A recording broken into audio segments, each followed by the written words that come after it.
Be ready. 5 seconds.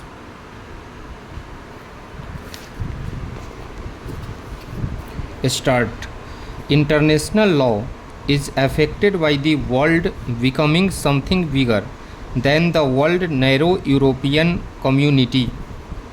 And as the Attorney General said, modern developments in science and the application of science in communications and in social structures affect our ways of life, international relationships, as well as individual and group relations, and hence the need for a new concept of international law.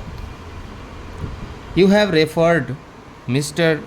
Attorney General, to Panchsheel, the 5 principles which have been accepted by a number of countries of Asia and some countries outside Asia. I claim no special virtue for them.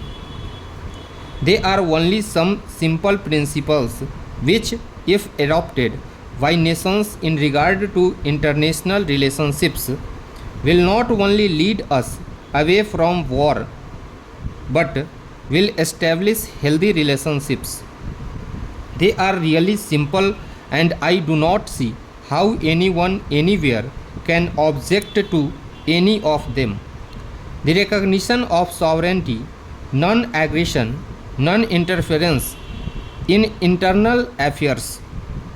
When a country does not conform to these principles, it is misbehaving and interfering.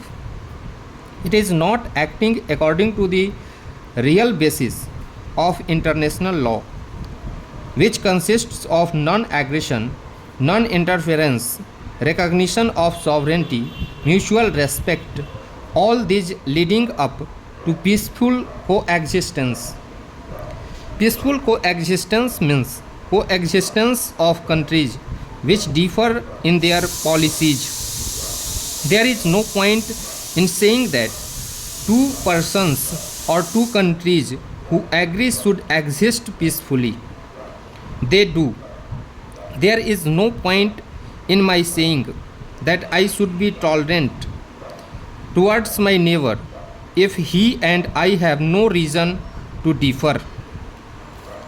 The question of my tolerating my neighbor and his tolerating me arising only when we differ. The question of peaceful coexistence therefore comes in only when countries differ in their policies, provided always that they do not interfere with each other either internally or externally. If they do, then that is a breach.